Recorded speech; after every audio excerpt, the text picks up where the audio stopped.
Welcome back, ladies and gentlemen, to another episode of Please Call Me Crazy, brought to you by Free People Radio. I am your host, Royce White, and we are at Free People Radio here in the belly of the beast, Minneapolis, Minnesota. Family and Friends Friday, another Family and Friends Friday, and I honestly, I say this, I said this the first two Fridays. I meant it the first two Fridays, but I really mean it today. We have a guest in the studio today. Like I said Wednesday, the great Dr. Scott Jensen is here with us live. Well, not live, but this conversation is going to surely be live. And I don't even know where to begin, really. I mean, there's so much to talk to you about. And I usually do this long introduction and so on and so forth, but you're really a figure and a man who needs no introduction. Many of our listeners already have sent messages in that they were excited that you were going to be the guest this Friday and have been following you. Many of us have been following you since well before you ran for governor. But I will say, for those who don't know who Dr. Scott Jensen is, aside from being a fighter, a person who challenged the mainstream narrative and walked tall in doing so, you were also a recent candidate for the governor's office here in the state of Minnesota. Unsuccessful campaign, but a successful campaign in many ways as well. And we'll talk some about that as the show gets rolling. I'd like to go back to the beginning first, just briefly, and just let people get to know who you are well before Dr. Scott Jensen. I mean, let's go back to where you grew up in Minnesota. What was the family like? Was it religion, not religion, public school, private school, kind of the Dr. Scott Jensen backstory, because we take our time and do deep dives here. We're going to get into all of the fire and gritty stuff, and we left enough time for that, so nobody worry. But I want people to know, and I kind of want to know. I kind of do know because I read your book a little bit, but I want to know who Dr. Scott Jensen was before Dr. Scott Jensen. Well, I was a kid raised in Sleepy Eye, Minnesota. It was a conservative community. I think our idea of international cuisine was ordering a pizza. I think it was a little bit of the West Side Story. We had railroad tracks going through our community, and if you lived on the north side of the railroad tracks, you probably were Catholic. You went to the Catholic church and you went to the Catholic school. And if you lived on the south side, you were probably Protestant, and you went to the public school, and you were either Lutheran or Methodist or Congregational or Baptist. And I think I lived out that old adage, it takes a village to raise a child. If you were messing up and your mom and dad weren't there to see you, it wouldn't be too long, maybe an hour or two, and your mom and dad would be getting a phone call. Scott was driving the car, and he just peeled out and laid some rubber on the corner and stuff like that. It was a great place to grow up. It was, if you will, in 1965, I was 11 years old, and that was the civil rights movement. I had a chance to absolutely fall in love with Martin Luther King Jr. and some of the things he was saying, and his boldness, his willingness to be a warrior. I still remember the day that John Kennedy was assassinated, and I remember Mrs. Foss, our principal at the school, called us all to stand in front of the front doors, and she stood on the top of the steps and told us that our president was dead, and then we saw the civil rights movement, we saw Vietnam, and we saw Woodstock in '69 and the moonshot in '69. It was a very, if you will, moving time. It was pregnant with big events. Then in the early 70s, we had the Kent State students being killed as they protested. The Vietnam War started to shift. Meantime, back at the Jensen home, my dad was an attorney, but he wasn't ever really successful in the sense of making a big income. He was sort of the town's attorney, so he would do some tax work, and he was the city attorney, and it was really unprofessional in those days to advertise as an attorney. So Dad in 1950 ran for the House of Representatives as a Republican against a Republican because he just wanted to get his name out around Brown County, Minnesota, expecting to lose.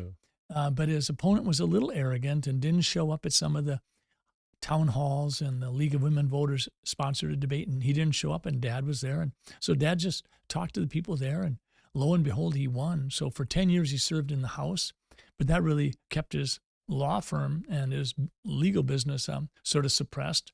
So we never had a lot. People said, oh, you're a lawyer's kid. But I remember the privileges we got in a humble lawyer's kid. Yeah, we got to go to the Dairy Queen once a month. and the Dairy Queen was open from Memorial Day to Labor Day. Yeah. And we either got an ice cream cone or a dilly bar. Dad could get a Buster Bar. And that was sort of what we grew up with. My first job was mowing lawns. Then I lay sod.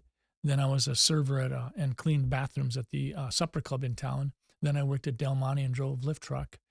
And I thought that I was the luckiest person in the world. I never heard my mom and dad fight. I know we didn't have a lot of money, but I never heard mom and dad worry about, well, the electricity rates are going up and stuff like that. Mom kept a budget. There were 4 other kids in my family. So then when I went to college. 4 brothers and sisters? I had 3 brothers, a sister, and then myself. So there were 5 of us total. Okay.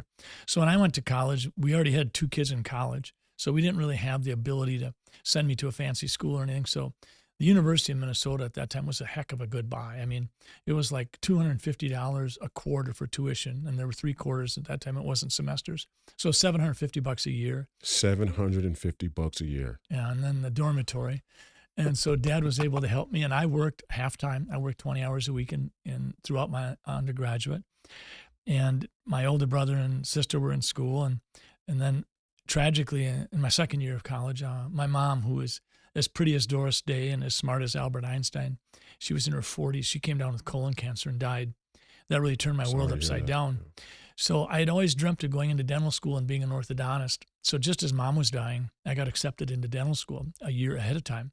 So I went ahead and started, and I ran for class president because my buddies told me I should. And I won, and the reason I won was I asked one of the dumbest questions in the whole class. The first day of lectures, I asked the oral anatomy professor where the wisdom teeth were in comparison to the third molars. And he says, young man, the wisdom teeth are the third molars. And the whole class sort of figured I was a class idiot. So when it came time for elections a week later, I was voted in.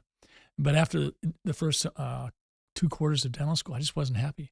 I was still grieving my mom's death, and I really wasn't in love with teeth, but I liked the sciences. And I was dating this really hot chick. And so I went to the dental school, and I said, I need to step away and take a leave of absence. And they said, what are you going to do? And I said, I want to go to the seminary. So I went to Luther Seminary and studied Reformation history and Old Testament history.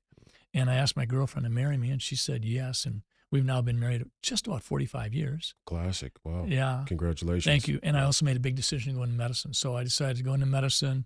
I went into medicine, went into family practice. That was terrific. Just after I got out of my residency, my dad came down with colon cancer and died. And then a couple of years later, my brother, Bruce, committed suicide by jumping off one of the hotels on 494.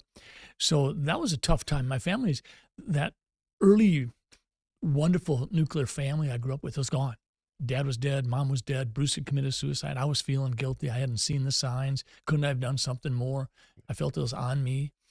But then my wife and I got into a rhythm. Death left us alone for a while, and we had 3 kids. And Mary's a veterinarian, and our kids grew up, and we grew up in western Carver County. I was practicing medicine in Watertown, and Mary had a wonderful practice. She ended up gravitating towards small animal. She had been mixed large and small for a while, then small, and then she ended up really getting into exotics. So she was doing a lot of cockatoos and parrots and parakeets and snakes and iguanas. And her patients were way more interesting than mine.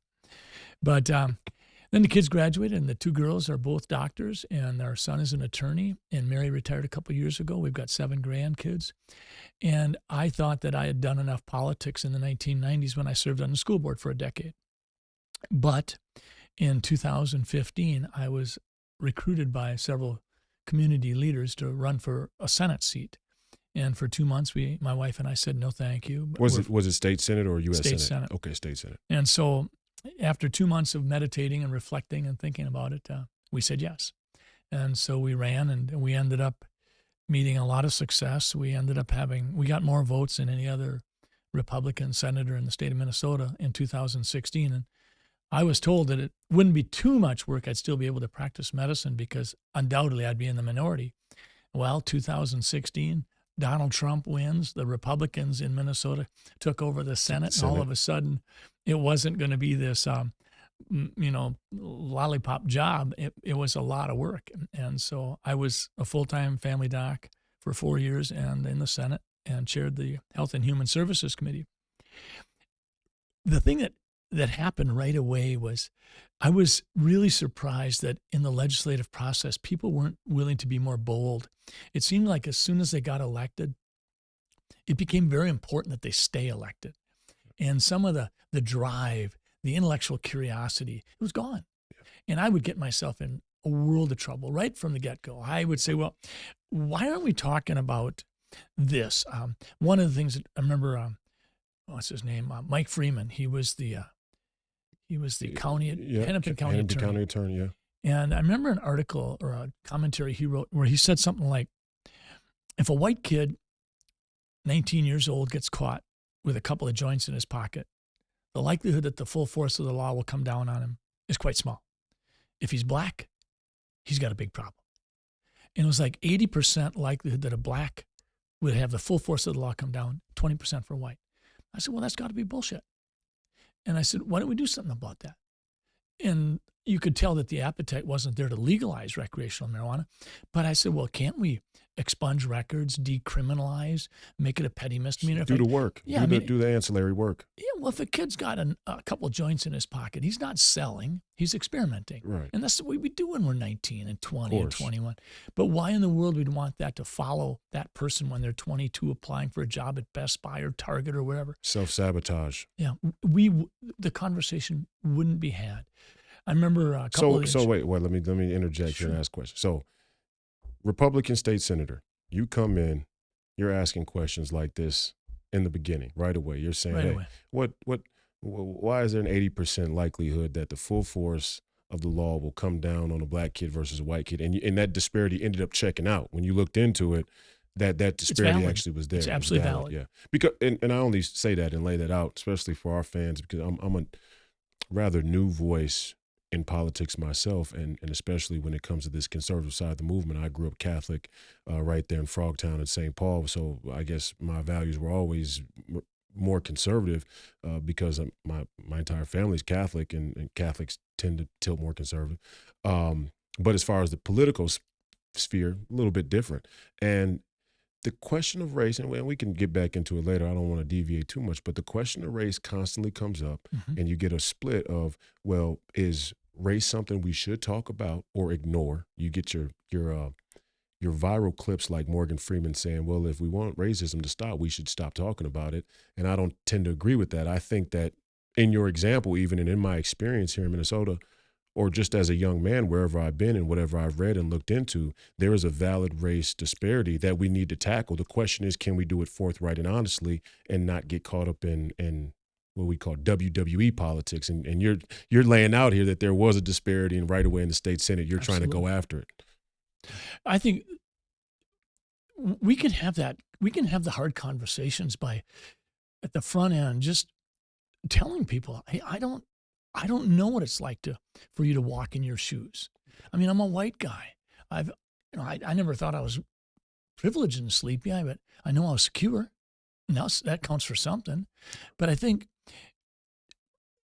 it seems like we're really not interested in having the conversation. I don't think the media helps. I think the media is always looking for that gotcha moment where they can sort of elevate something and have that take over the whole conversation.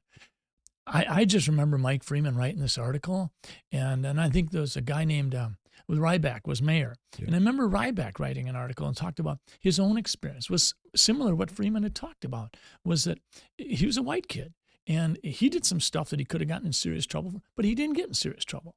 Well, can't we start there and just say, okay, there's a problem? Yeah. I remember I did a podcast with, I think it's called Black Republican, Black Democrat. Yeah. I did one too. North Minneapolis. Yeah.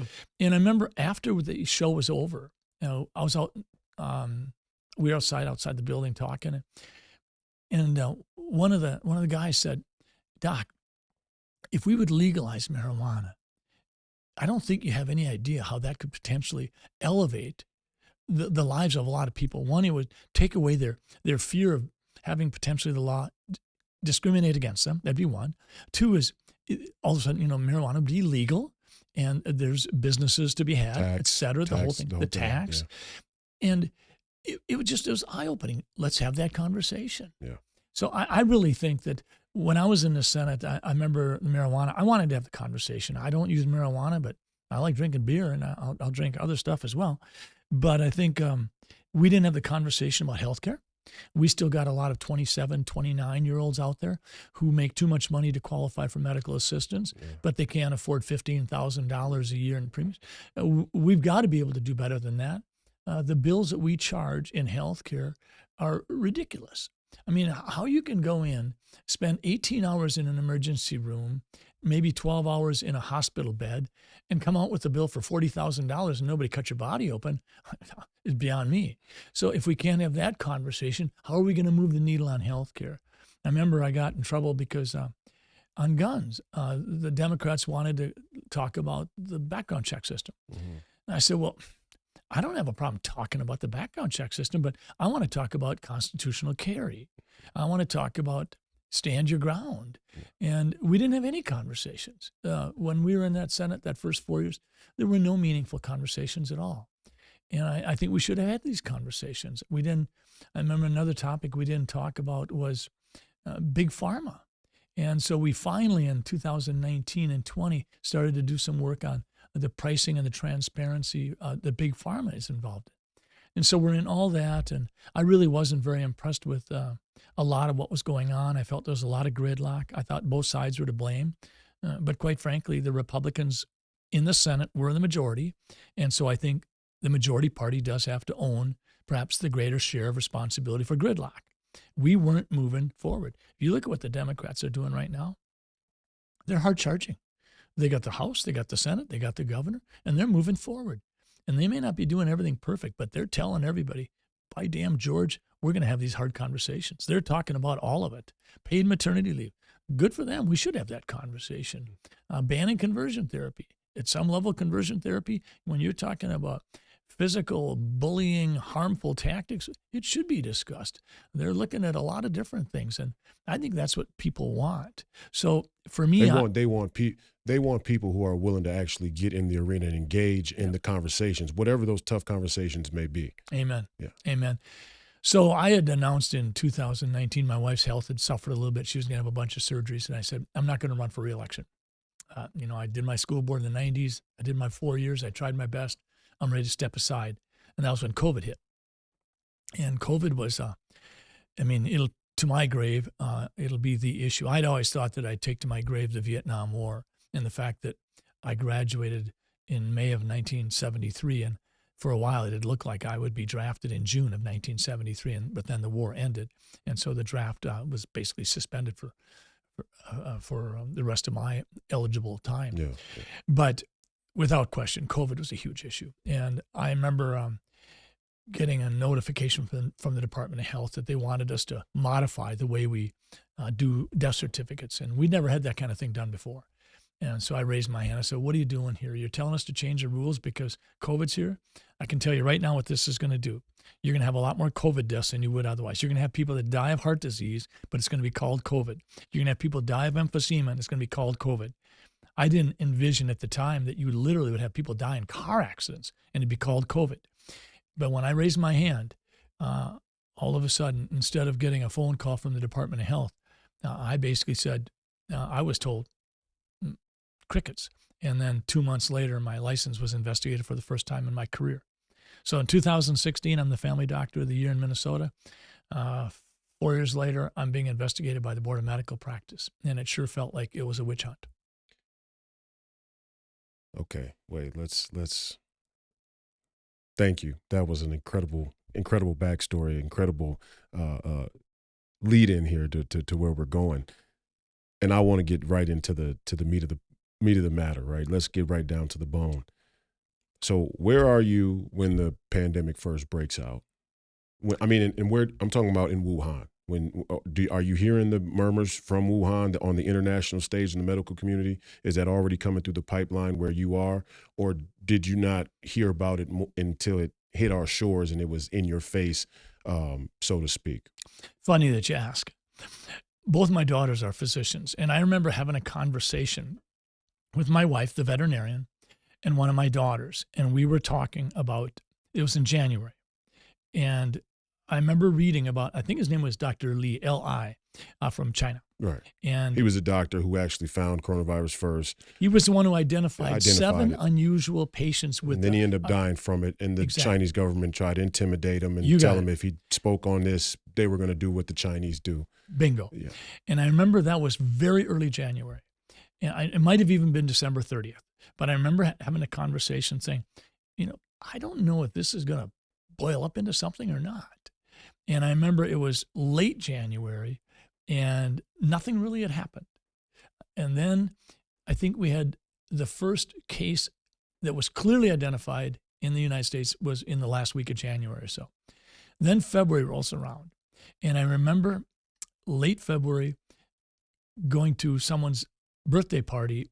And just before I walked out of my house to go there, I remember hearing on the radio that someone had died in the U.S. A U.S. citizen had died of COVID. That was that first clearly identified death. And I remember sharing that with some people at the birthday party. And that was late February. And I remember then in March, I was at a convention. I sit on a bank board. And I remember things started to get weird, Twilight Zone weird. And I remember getting on a plane, flying home.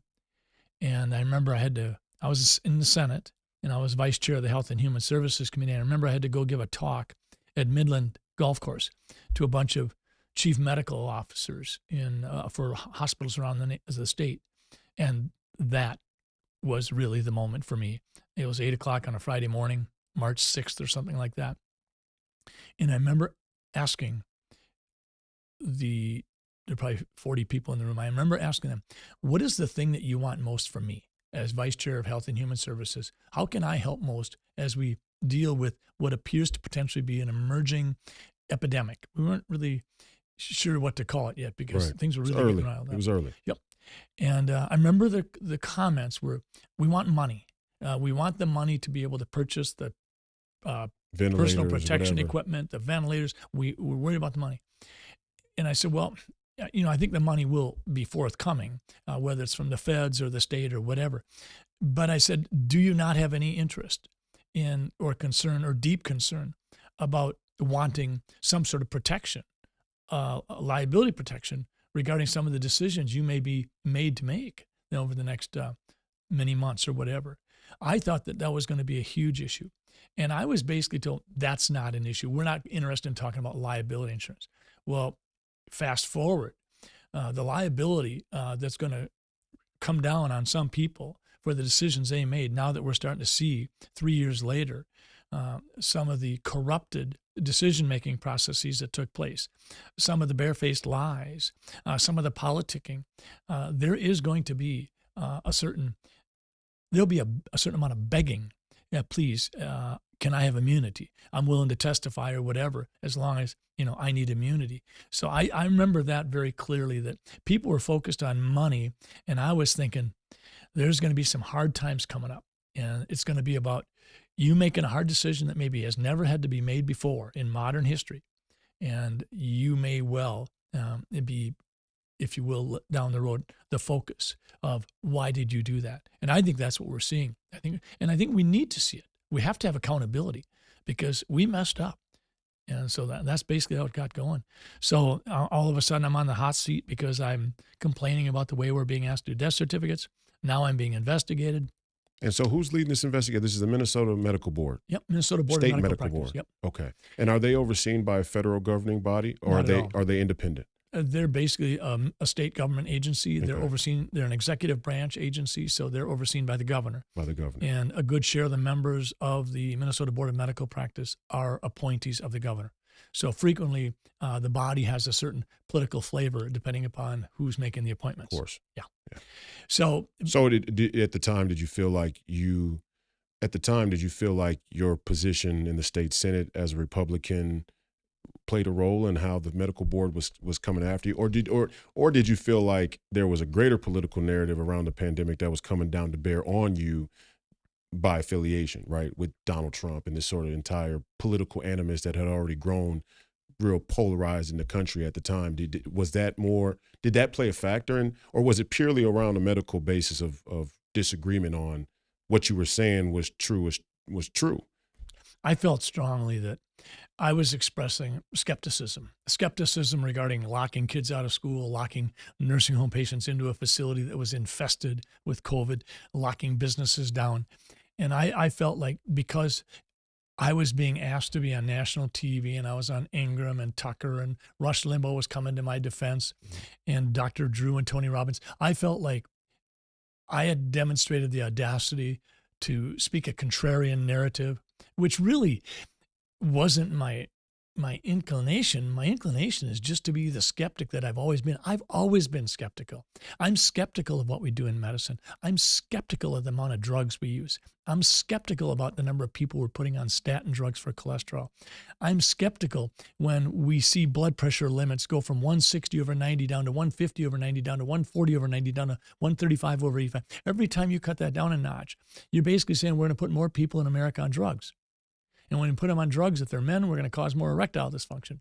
And if they're men or women, we're going to cause dizziness. We're going to cause, when someone stands up, they might fall, break their hip. But nobody's going to take responsibility for that broken hip because they tried to treat blood pressure. They say, well, I tried my best. And they're going to shrug their shoulders. I'm a skeptical guy. And that's what you're supposed to do when you're in medicine. Absolutely. We're not sitting around holding hands singing Kumbaya. We're in there saying, what can we do to help this patient?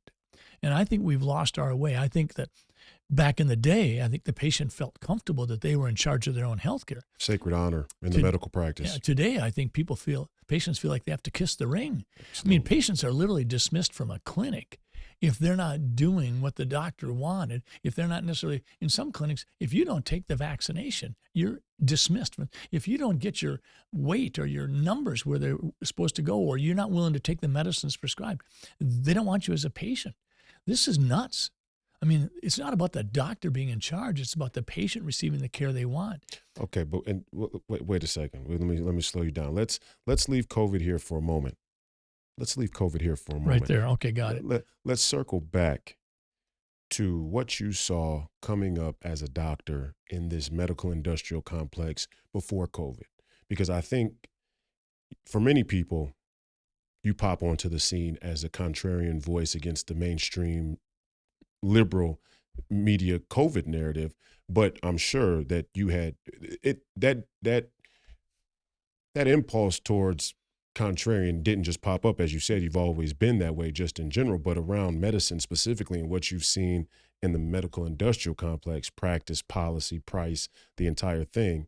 And I make the case to my viewers that there's like a three-headed hydra that I would call a sort of cartel that makes up this medical industrial complex. You got big pharma, the hospitals, the insurance companies, right? These are the three organizations that kind of inflate the price of medical services and medicine and all these other things. But I just want to, where were you, what red flags did you see in your practice in medicine before COVID that kind of preempted this criticism or this skepticism once COVID began? I finished my medical school in 1981, did a residency for 3 years, finished that in 1984. So in 1984 was when I left my residency and had the chance to build my first practice where I was the doctor in charge. I got to work with my patients one-on-one. So my first practice was in Wabasha, land of the grumpy old men. And a wonderful experience. I was there for 2 or 3 years, and then my wife and I moved up to Carver County, where I could be a part-time faculty instructor at the University of Minnesota Med School and marry as a veterinarian, had more opportunities for work as well. It was at that time I was serving on the Minnesota Academy of Family Practice. I was serving on their legislative committee as chairman, and I also was on the MMA's legislative committee. And I remember we had a big discussion at the Minnesota Medical Association regarding the right of a patient to see their own record. And the majority of the committee felt strongly that patients did not have the right to see their medical record, but they did have the right to have a summary prepared of their chart by the physician. And I said, well, that seems crazy to me. Why would they ever trust that they're actually getting a real summary? I mean, the doc could just gloss over it, hit 3 or 4 highlights and say this patient's got hypertension, high cholesterol, history of stroke, and a heart attack 3 years ago, and then we'll leave it at that. But there might be data in that chart that says, where the doctor says, I think this patient is highly prone to anxiety and treats their anxiety with alcohol, and I think they're depressed and they might have bipolar disease. Well, I think patients want to know that, and I think they're entitled to. So I remember that was one of the first times where my skepticism got me sort of on the hot seat, because I was sitting in this committee meeting and I was the only person who said, if a psychiatrist doesn't want a patient to read something about themselves, then the psychiatrist shouldn't put it in the chart. If you don't have the courage to let your patient know what you're thinking, then I think, you've got to really think twice. And that was probably the first time.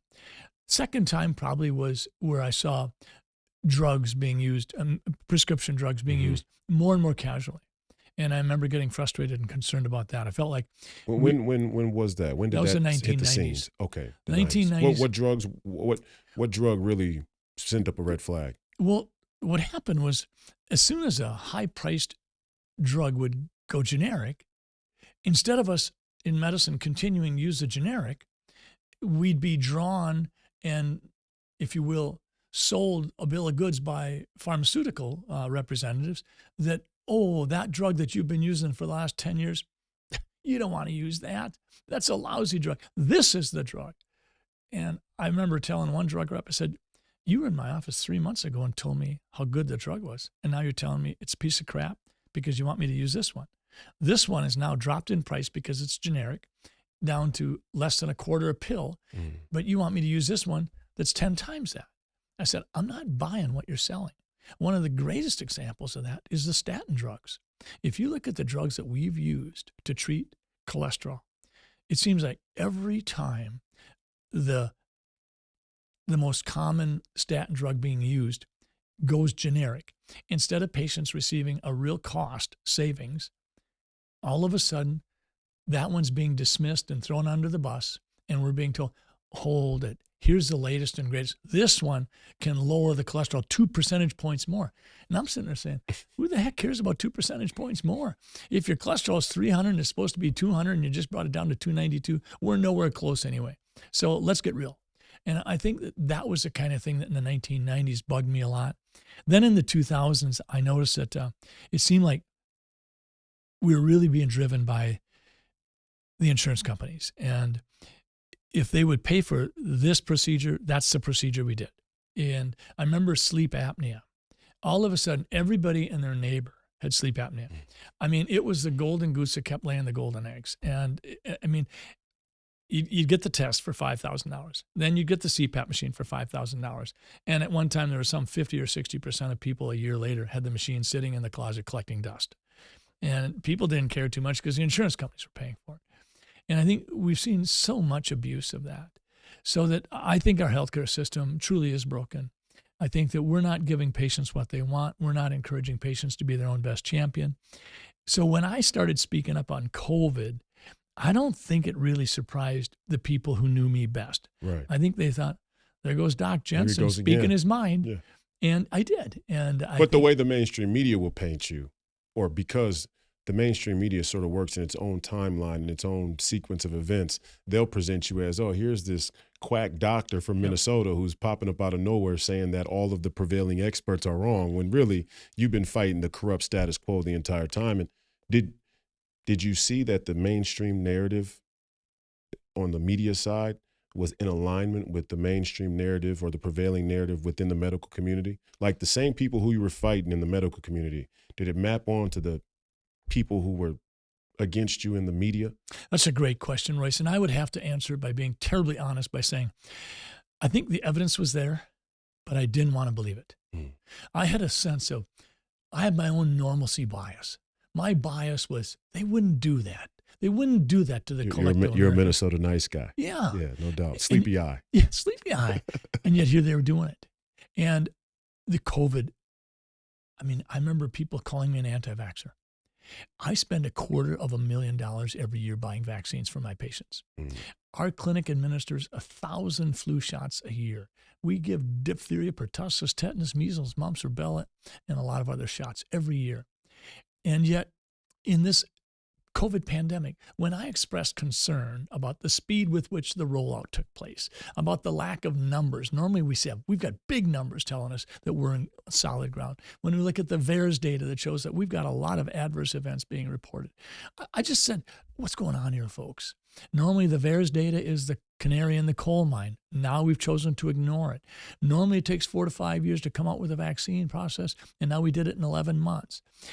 it just, for me to simply exercise my intellectual skepticism and then be called names, not just by every Tom, Dick, and Harry out there, but literally by people in the Senate and the House that I worked with, by physicians who some knew me, some did not.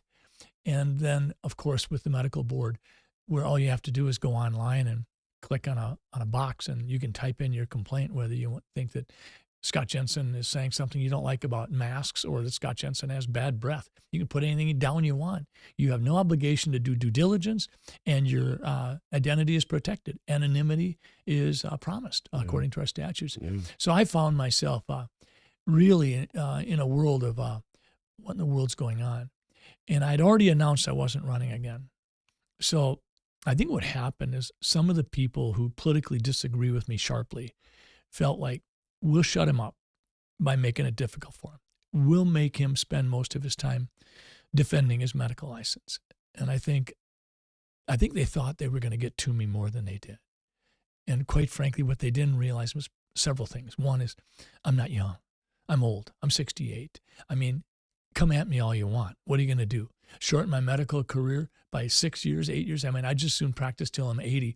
But you want to take my 3,000 patients that depend on me to take care of them every day, week, and month, and say that they don't get to have their doctor? Of course they will. Take your best shot at it. Of course they will try that. And then if they think that, just because I'm a nice guy from Sleepy, I'm going to lay down and roll over, and it's not happening. I'm a pit bull with a pork chop in my teeth, and I'm not letting go. So this isn't going to happen. And I was very respectful, and I was very responsive. Every time the Board of Medical Practice came to me, I responded to the best of my ability. Investigation number 1, I responded, they dismissed it. Investigation number 2, I responded, they dismissed it.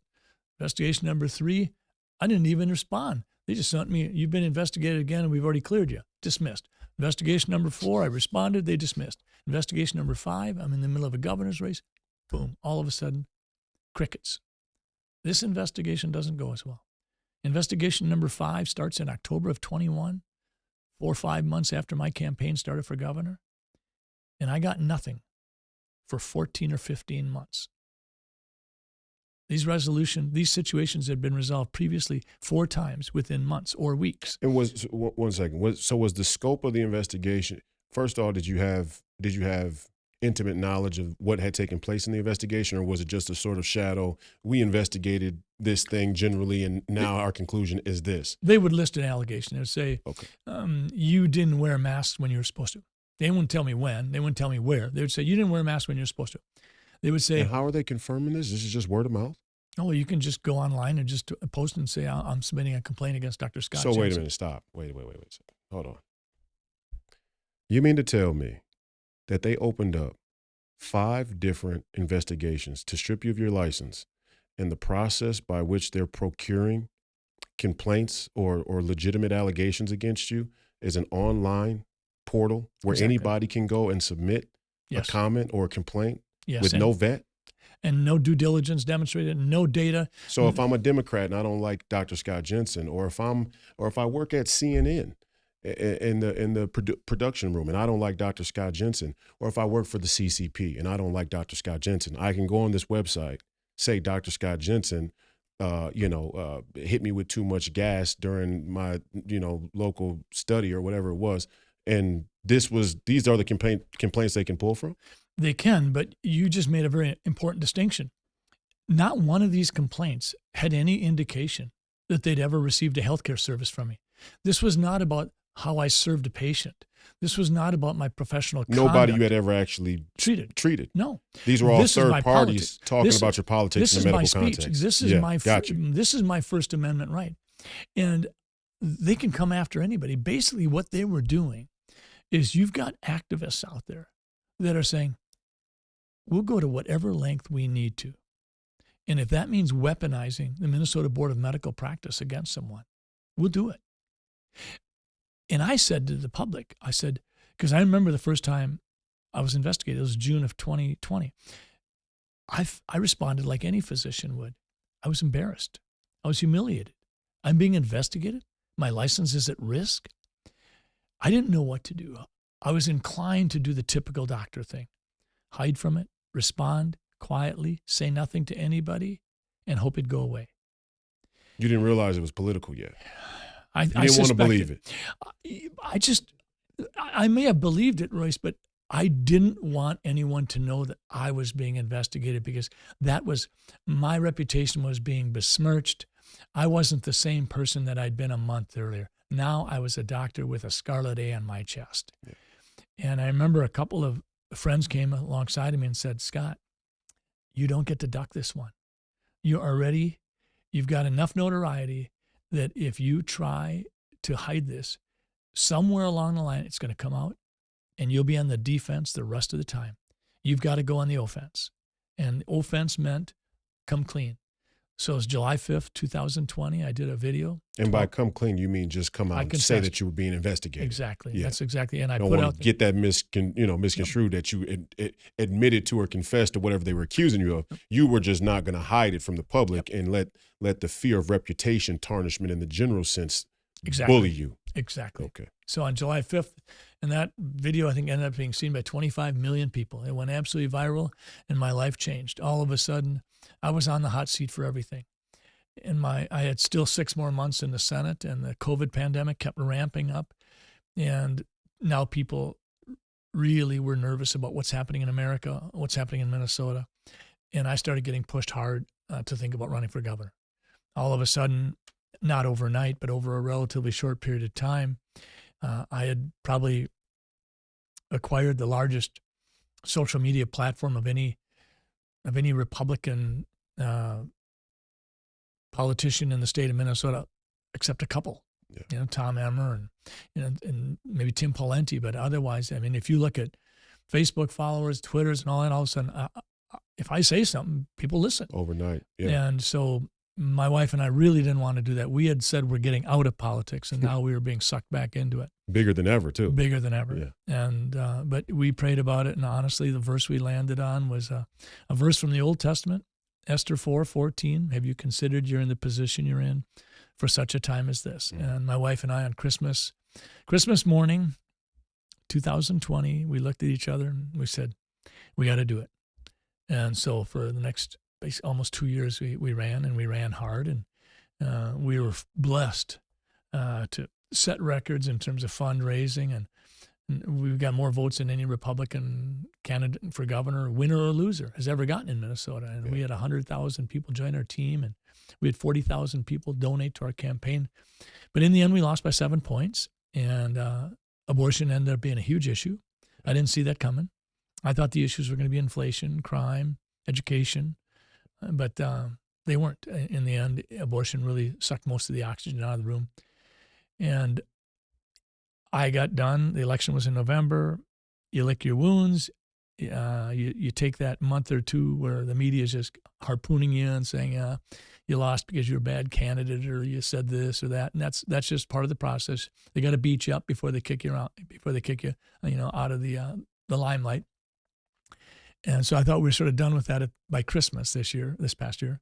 And then in January, I was notified by the Board of Medical Practice that the 5th investigation, which had been lying dormant for a year, was now being resurrected. And, oh, by the way, they're adding a few more things. So there's a few more allegations now. My handwriting isn't neat enough. And there's a couple other things that they've added to it. And they said there's 18 allegations out there. Never mind that most of those allegations have already been investigated and dismissed. But now they're on the table. And this time I responded and with, okay. Oh, actually, I take that back, Royce. Not only did they do that, they also said, oh, and by the way, we're not going to accept a written response as adequate. We want to meet with you now.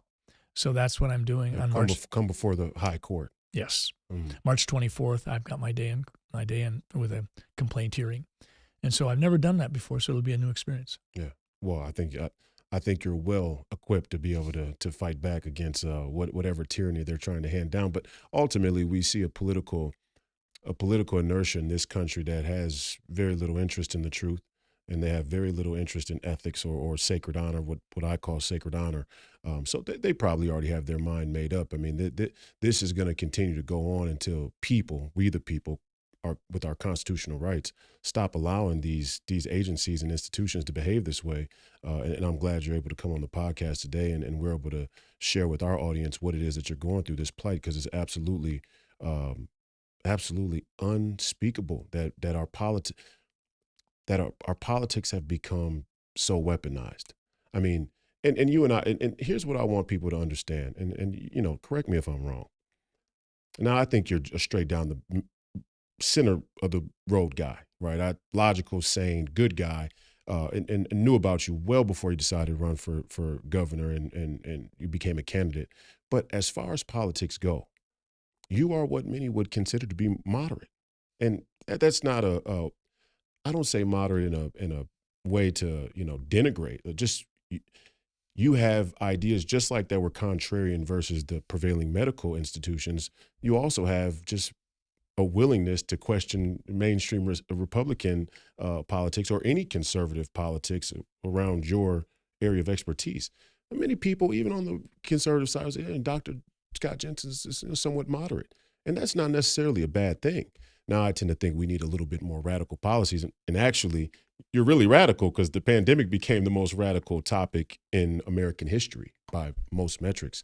But it shows just where we are, that the establishment is willing to go to this length to take out a guy who many believe is moderate. I mean, they're willing to take you out.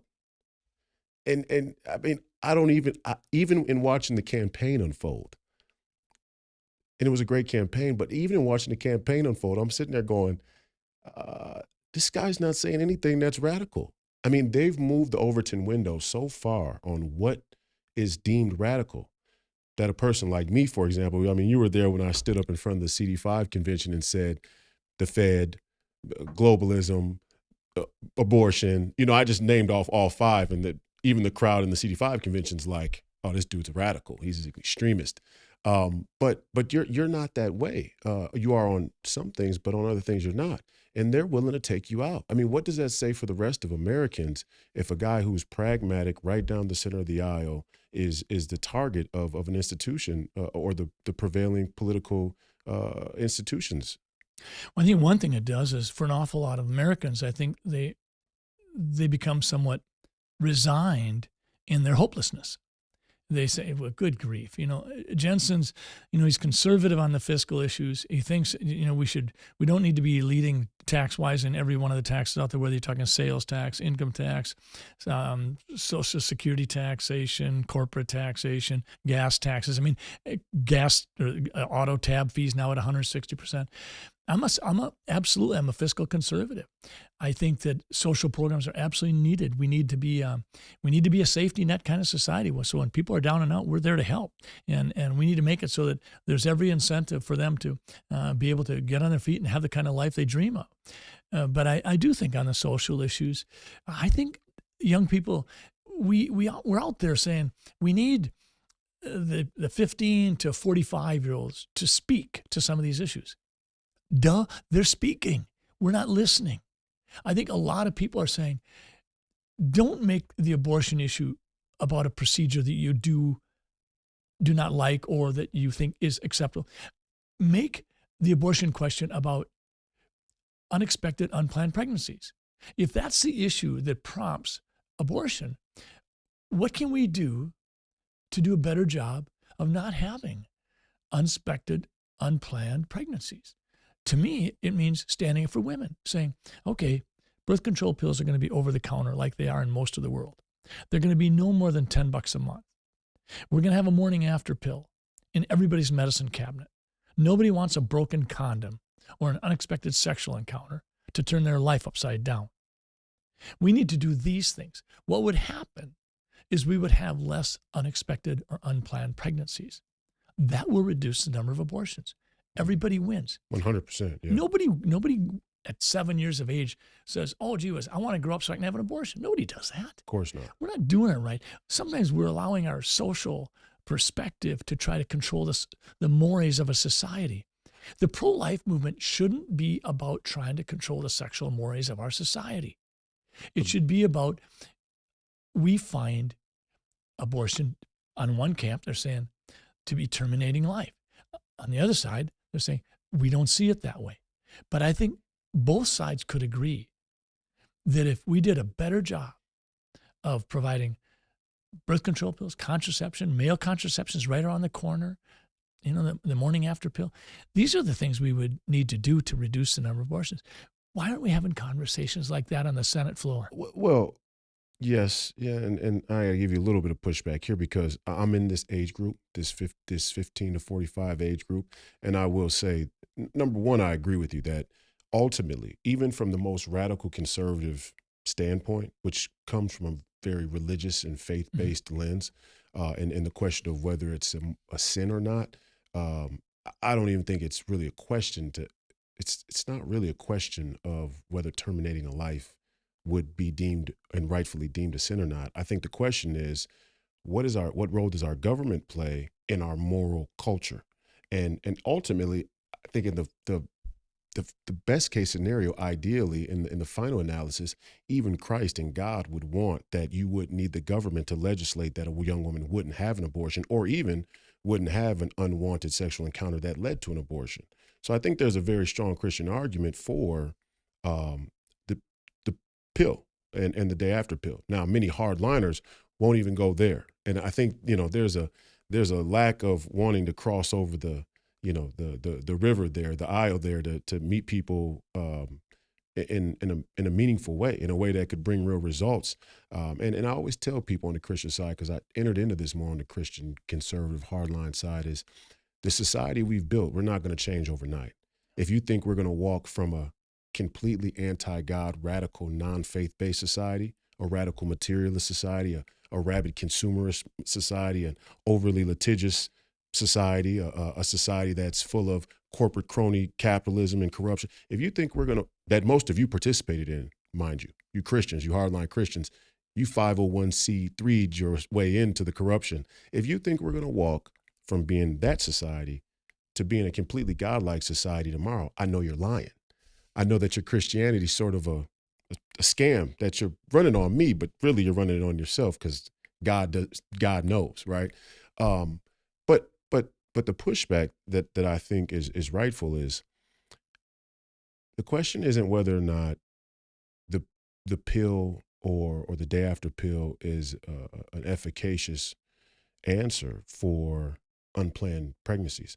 The question is whether the growing movement of servicing the pill is really in the interest of young women's um, financial vitality, standard of living, or is there a deeper impetus towards an anti-human and ultimately corrupt and dishonest nature?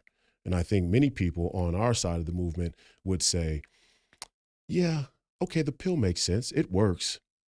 But what does it do to the young women? Or what's the long term for the young women? Or ultimately, if a young woman does have an abortion, what is the real what does that side get out of it? And from my lens and being out there on the streets during the George Floyd uprising, dealing even from a mental health standpoint and talking about that narrative with the NBA, it seems that there is a deep, deep impulse of our opposition. And I don't mean conservative hardliners versus farther right wingers.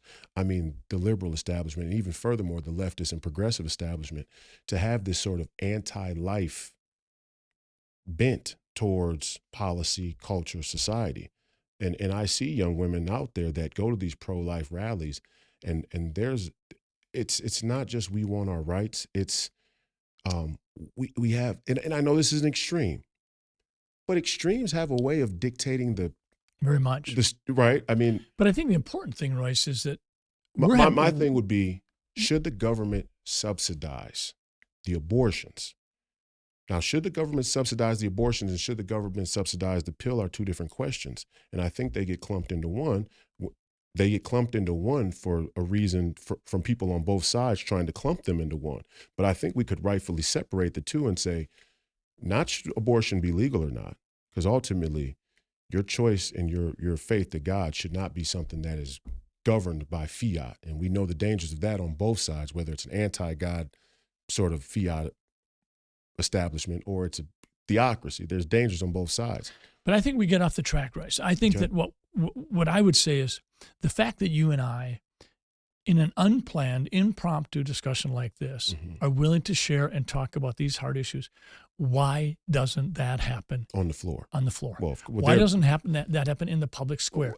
And I want to go back to what you said before. You talked about this triad, and you mentioned pharma, and hospitals and insurance. Yeah. I think that healthcare has numerous problems, but the triad of tyranny that I speak to generally is big pharma and big tech and big government. Because I think that there's more connections between those three than a lot of people realize. Big pharma is buying into and creating its own social media platforms. People don't realize big pharma isn't leaving big tech to its own devices. They're getting in there. And big tech is not satisfied with its little arena. It's saying, we're going to move into the circle of government and have a more powerful impact. We're going to make certain that the government doesn't do legislation that we don't think is good for our industry. But big tech is also moving into the arena of pharmaceuticals and big things like that. And big pharma is one of the biggest donators to the politicians and government. So when you look at this triangle of government and pharma and tech, you really do have that triad of tyranny. Pharmaceuticals, people don't realize how big it is the largest driving force for inflation in healthcare today. Big pharma is touching our lives with virtually the advertisements in an hour on TV are almost always going to have pharmaceutical products. I just don't think people understand it. And when you've got them being able to ally with big tech and know that big tech will squelch voices that might come against big pharma. I mean, look at the vaccines. Tyranny. I mean, Pfizer and Moderna, they've had a good protectorate in basically big tech and the government as well. I think this is why I wrote my most recent book called We've Been Played. And I'm trying to expose this triad of tyranny. And I wrote this because I said, listen, if we don't recognize what's controlling our lives, at some point in time, we're responsible for our own slavery. Yeah. And so, I wrote this book, and, if people want it, they can get it at drscottjensenbook.com, DRSCOTTJENSENBOOK.com. Please get that book. Because all I'm trying to do is I'm trying to use patient stories to let patients know, and we're all patients at the end of the day. I mean, whether I'm talking to a person informally about gastritis or whether I see someone in the office with a sprained ankle, we're all patients at one time or another. And as patients, we've got to start understanding these forces against us, because patients should be entitled to make their decisions, and they should be able to have autonomy about their health care. And that's called health freedom. Yeah. And health freedom is under attack. And I would say in agreement with you, I think that some of these, now again, this isn't an abortion conversation, but I will say, in my opinion, any precept of human rights or civil rights has to begin with the sanctity of life. If you're going to say that there's a premium on human rights or civil rights, it comes with the prerequisite that you've placed a premium on life itself. And so in that, we see that the law aside, the result of 63 million abortions here in America, but not just here in America, you got 400 million sitting over there in China as well. And that's a different country. So when does life thing. begin, Royce? I would say that life begins at conception. Okay. So if I've got a stem cell in my Petri dish that I know that with these various enzymes, I can direct that stem cell to become a full-blown human being, right, but I choose not to. I didn't commit an abortion, did I? I got a stem cell. I take a stem cell either from in a dish. In a dish. I take it from you. Well, I would start from and it's got 46 chromosomes. It's got the template of life. No, that's not an abortion. Okay. Let's go to the next step. Reason being, though, that it's not an abortion is because it's already a heresy. Okay. In my opinion. Let's go to this. Scientific method was an early. Let's go to the couple heresy.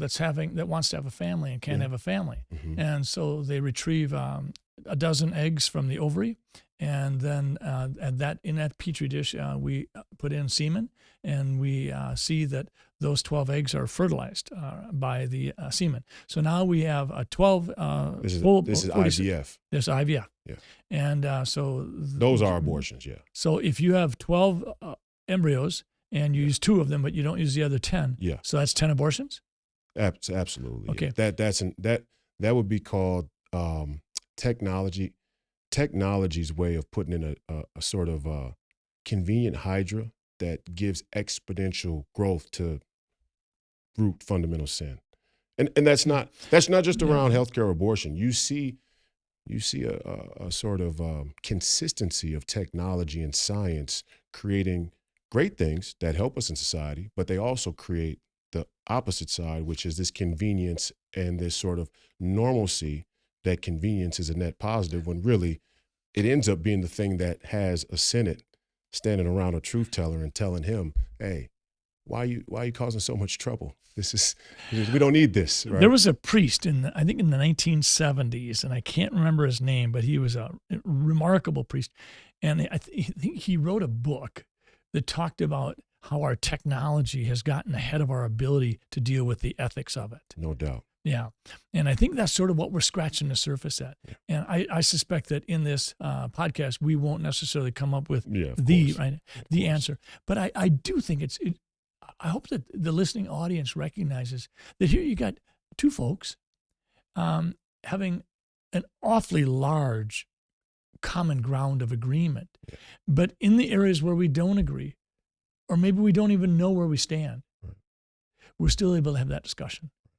That's what's missing in America. And so to what end, and I want to go back to this sort of, because you and I could talk life and pro-life, pro-choice all day. That's going to be one for the ages, no doubt. And I do agree with you that it as a wedge issue has been used to abnegate the responsibility of citizenship and individual rights and sovereignty and an awareness of our presiding institutions on both sides of the aisle. Whether you're far right, far left, doesn't matter. You've been focused on this WWE politics wedge issue to abnegate your responsibility of awareness on all these other issues. Mainly this three-headed that I would agree with you that you identified of big government, big tech, and big pharma. To what end? I mean, from your vantage point, and you're 67, 68 years old, 70, you've seen the progression of these industries across many decades where I was just a twinkle in somebody's eye. To what end do these 3 institutions move us? I mean, is it just power? Is it greed? Power corrupts, and absolute power corrupts absolutely. Of course. I don't think it's about money. I mean, because they don't need the money. Yeah, Pfizer, I think, got on the first year of their vaccine, I think they got, let me just say it clear. I think Pfizer got $35 billion. Let me put that in perspective for the listening audience. Minnesota spends about, in our general fund budget, prior to this year's budget, we spend about $25 billion a year. Pfizer in 1 year from one product, I think received gross revenues of somewhere around $35 billion. So I don't think that these tyrannical forces of government, tech, and pharma are simply trying to increase their bottom line by 4%. I think it's power. And I think that you've got people that are absolutely convinced that they know best. And I think that if there's one dangerous element of the human mind, is we have an ability to rationalize our own internal arrogance in such a way that we're just very impressed with ourselves. No doubt. Yeah, I agree 100%. So you think it's mostly power, though? I do. And control.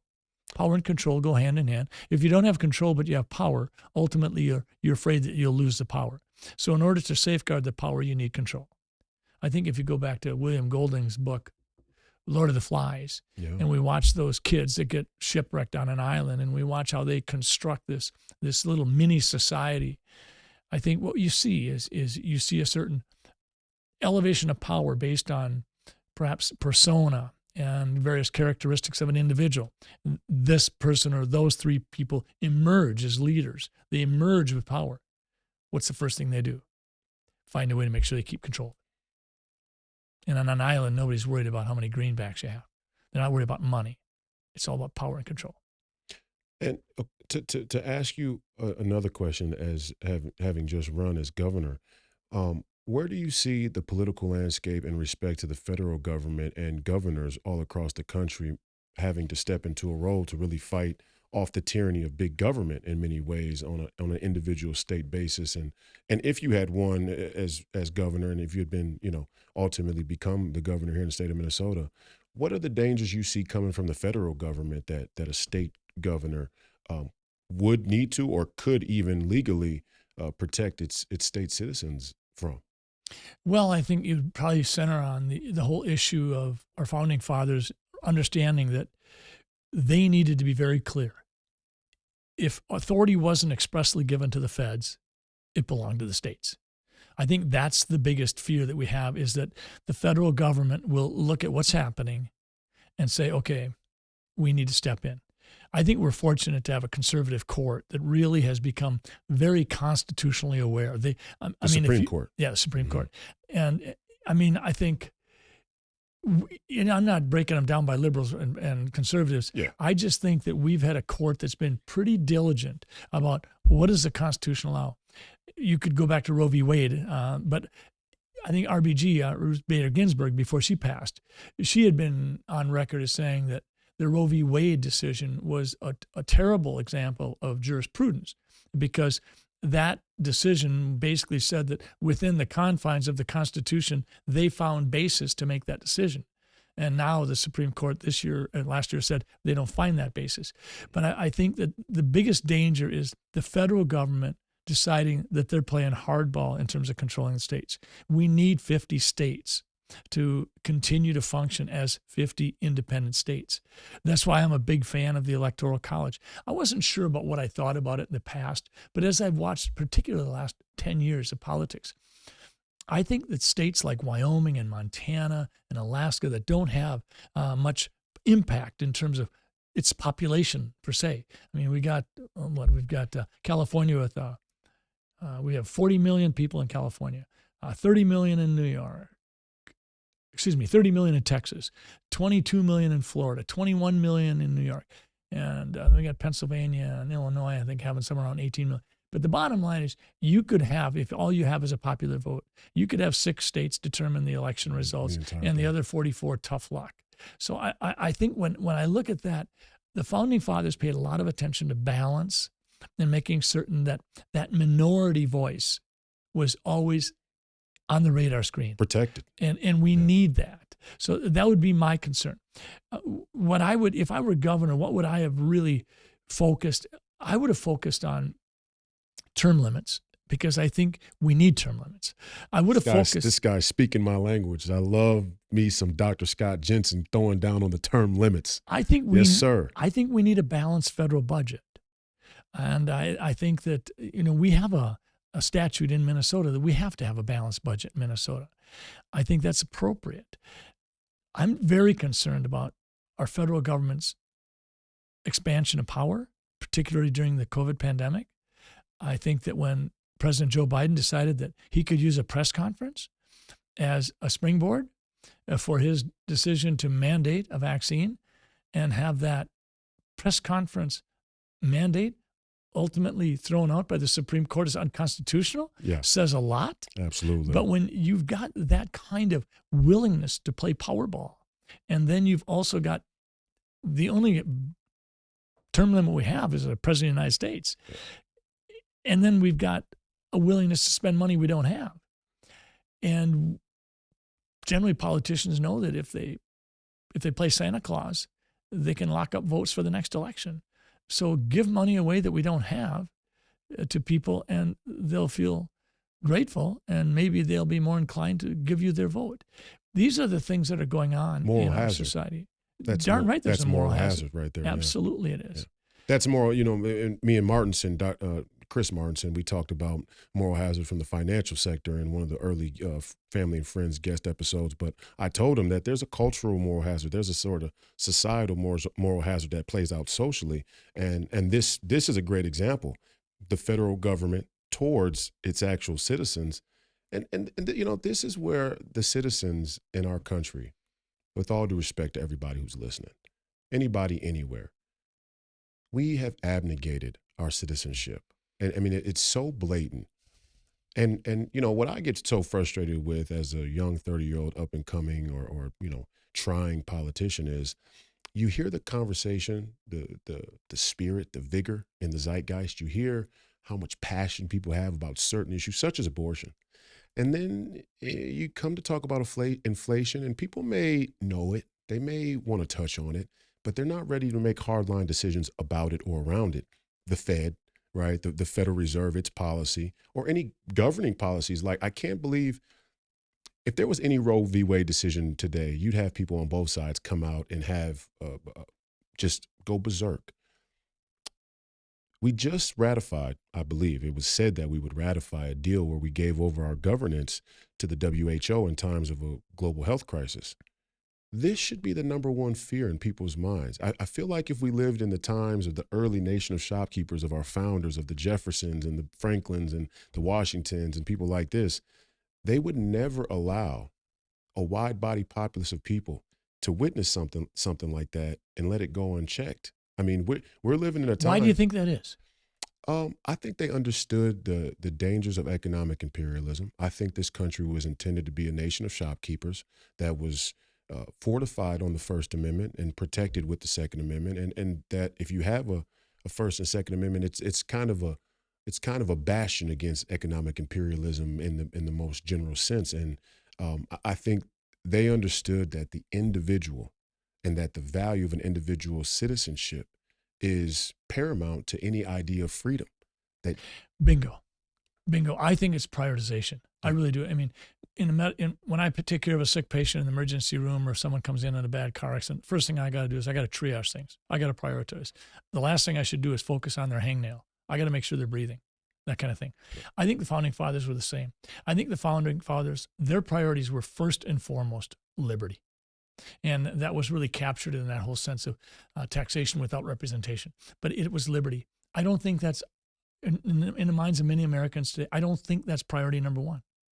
freedom. I don't It's think not it is. number one. I don't think it is. I think number one today is perhaps comfort, security, and materialism. Existence. I don't know if I'd call it. I mean, materialism can be sort of a pejorative word. Yeah, it is. No, I'm definitely being pejorative when I say if Dr. Scott Jensen is much nicer than me. I'm from old Ron. I'm an old Catholic from Rondo. Sleepy eyes a little bit nicer around the edges. I mean, when I think of security, I think people want roof over their head, food in their belly, and a shirt on their back. But I think that liberty, and that's why I'm so passionate. People say, why are you still engaging? Why are you out there doing podcasts? Why are you doing this? Why are you doing that? Why are you raising funds to do rallies in the summer to make sure that Minnesotans understand the kind of report card that our legislative session will ultimately need to get? Minnesotans need to be told this summer, okay, here's the 10 grades that here's the 10 issues our legislature dealt with. What grades are you going to give them? This is what they did. Bing, bing, bing, bing. This is where your surplus went. Are you good with that? I think liberty has shrunk in terms of its importance. And I think comfort and security and wanting someone to take care of you. I think life, people today, and as a physician, I see this. I think today people see and want a certain guarantee that this is their life, and I don't want to be cheated out of what I'm entitled to. And so if that's 80 years or 90 years or whatever it is, I think when we were founded as a nation, our highest priority was liberty. And Patrick Henry was sounding off saying, give me liberty. Give me death. Give me death. Mm-hmm. I think we've changed. Now, is it possible that we could change back? I don't know. Is it something we should do? I'm not sure. I think that's worthy of discussion. But I know that we've changed. And I think that's a lot of the reasons why we see you asking the question, why are people tuning out? Why are they not engaging in this? Why are they not doing this? I think they're not, because human behavior today says, I need to be comfortable. And if I'm comfortable, I guess I could give up a few liberties. That's scary. Wow. No, absolutely. I mean, again, for me, and I come from the Black community, and I come from a Black community that's pretty culturally Democrat. I think most Black communities across the United States are culturally Democrat. The women surely, whether through corrupt fiat policies and laws that were done during the drug war on drugs and all these other things. Black women, the welfare state, whatever you want to say, the black women, we have a very matriarchal community across the nation in black communities. And our black women vote 91% Democrat. They voted for Joe Biden 91%. And it's very frustrating and scary to be on social media as a 30-year-old and see where what people are willing to present their priorities as. Not even what their priorities really may or may not be. But when the when the founding fathers built this country, I felt like you had to come to the town square with your shit in order. All right, there was a decorum. There was a rules of engagement around certain political, social, cultural issues. And I think we've lost that. I think we've just thrown all of it to the wind in many respects and said, I'm just here to get mine, right? I'm just here for me. I'm here for as much as I can get. And I actually think it's a reflection of our government. And I'd like your thoughts on that. Like, I don't waste any time getting down on citizens for their lack of seriousness around their citizenship. But I tend to think that our government laid the groundwork for this in many ways. I mean, at the broadest scale, that we became a sort of war, industrial, materialist, consumer-based government. Our foreign policy, our federal policy, even down to our state policy, our corporate policy, all had this sort of me in mind. And that moral hazard that grew from that, I always say around the George Floyd issue, when your government steals, everybody's stealing. What do you think about? I mean, Well, I think are we taking our signal from the government in the way that we act, or is the government taking its? Are we a reflection of it, or is it a reflection of us? Government doesn't exist without the people. Right. So I think we've seen the enemy, and the enemy is us. Absolutely. I really do. And I remember telling my colleagues in the Senate, I said numerous times, we're on fraught ground if we legislate in conflict with human nature. I think oftentimes we can recognize what human nature would do. We have to recognize and accept that. You mentioned a couple of times a moral hazard. I've had patients go out, bicycle in some of those buttes out in Utah and basically have a wonderful time, and they come back banged up and broken. And oftentimes I said, well, did you wear a helmet? Were you protecting yourself? Well, no, I got health insurance. I knew you'd be here to take care of me. And there's sort of a moral hazard that they knew that there was a safety net of healthcare, insurance, hospitals, that they were going to let their hair blow. And I mean, I don't wear a helmet when I bicycle, but I bicycle at 10 miles an hour and I'm on safe streets. But I think when you're doing something that's putting you at risk clearly, and you say, I'll throw it to the wind, potentially thoughtful precautions, that's that moral hazard. So I think that we really have to recognize human nature. And I think human nature is, and I think we've all seen that progression of what happens to a democracy that's 200 years old or more, but it starts out as a society that's striving. It's striving for generally, usually it's freedom. It might be other things, but it's innovation. Striving. And then it moves. Oftentimes that striving translates into incredibly hard work and sacrifice. You know, I'll work 12 hours a day, 7 days a week. And then you get to a time of prosperity and you see the results of your hard efforts. But with prosperity, it oftentimes represents a zenith from which we tumble. And then we start to, with the prosperity, well, you know what? I've got all I want and a lot more, and maybe it'd be better if I played pickleball more. So we start to tumble down and we say, I'm not going to put in as much effort. And you know where I'm going with this. And we basically slide down. Is that where we're at? And the question would be, can a democracy revive itself without losing its essence of democracy? Or does it have to lose its essence and then recreate? And I don't have the answer to that. But I do think that if there's an optimism for me going forward after losing in the governor's race, it's that there's a lot of people out there, Royce, with your passion that will just as powerfully hold their convictions as you hold yours. And they aren't always going to intersect.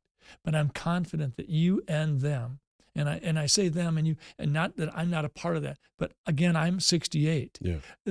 At some level, I'm out of the game. Whether it's 5 years or 15 years or 20 years, it doesn't matter. I'm not going to go with Don Lemon saying that someone's out of their prime if they're 51. I think you can be in your prime in your 70s and 80s, but at some point, I'm checking out, and it's your world, and we need you and people that disagree with you to powerfully have that conversation in the public square and to not avoid it. And we need the media to grow up. And we need the media to stop saying that they're interested in being balanced journalists demonstrating equanimity when they behave like someone looking for a gotcha moment that they can say, I got the scoop and all that. If you really want to let people have these hard conversations, the media could contribute. Absolutely. But they're not. They're not. We don't have Walter Cronkites. We've got a bunch of sensationalistic, salacious, pandering people who want to say, I was the one who first released that. And they're taking checks from Pfizer, too, on top of it. Not only do they have their own individual ambitions towards gotcha moments and this, elevation of their own career, they're also taking checks from the corrupt. I know we got to bring it to a close, Royce, but I would say this. I've met some good people in Minnesota journalism and nationally, and actually internationally. I've had some excellent discussions with people from England, the BBC, typically left-leaning. I've done quite a bit with Australia. I met rabbis from Australia. I met so many good people that I don't want to throw any large group under the bus. I just want to say, I think in every profession, and journalism is certainly no exception, we could be doing a lot better.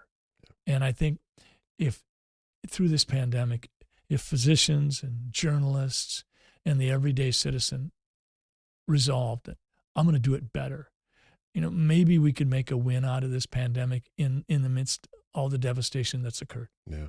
If you could tell our listeners one thing on an individual basis, what they can do to take their citizenship more seriously, what they can do to stay engaged in the process, because there are many people out there who feel very hopeless about the process. I always tell people the moment when you give up is the moment when it's over, right? There's no hope left. What I would say, Royce, is I would say if there's one thing I've learned through this pandemic, it's don't be so impressed with the other person. And for heaven's sakes, don't be impressed with someone because they have letters behind their names. I've seen people with MD behind their name act like knuckleheads. I've seen people with no letters behind their name provide some of the most insightful conclusions as to what's been happening to our country and our world during this pandemic. I would tell everybody, you matter. You're able to do it. Think for yourself. If you don't understand something, ask questions. But each and every one of us has an obligation to be the best person we can be.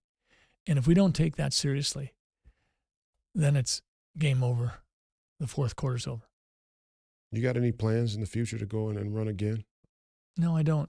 No. I don't know if it'll happen. I don't think it's not probably wise to say never. Never say never, Never they say. say never, yeah. But I think if I were to run for something, I think it would have to be where I feel compelled and called to do it. That's why I ran for governor. Right now, I certainly don't have that feeling. I think I'm supposed to keep on speaking. Of course. I think I'm supposed to maybe be more of a risk taker so that if I say something with you in a conversation that doesn't seem as politically cautious as it could be, I think I'm supposed to go ahead and say it.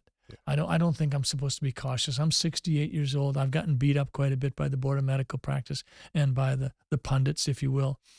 I'm supposed to be, I think, thoughtful and kind. I'm supposed to appreciate the people around me and do the best I can. And I want to recognize that as a white guy, I've had a lot of gifts and a lot of things come my way that I don't appreciate, I don't even recognize. And I want to be a person that becomes daily more cognizant of that. Mm. I know that because of your skin color, Royce, I am sure that you've encountered situations that I would never have had to encounter. And for that, I'm committed to trying to make this world a better place. Well, I'm 6'8". My life's been pretty great by most people's standards. I got a lot of things handed to me as well. I got a special set of gifts as well, but I appreciate you saying that. In closing, you're still practicing medicine. They haven't been able to clip you for your license yet. Are you still practicing medicine now? Almost full time, Tuesday Okay. through Friday. Oh, great. That's great. I'm coming to see you. I told when you threw the gastritis out there, he's talking about me, everybody. I'm actually suffering from a bad case of gastritis, partly because I'm 32 and it's hard to know which way is up in today's world as a young man, especially in this political realm.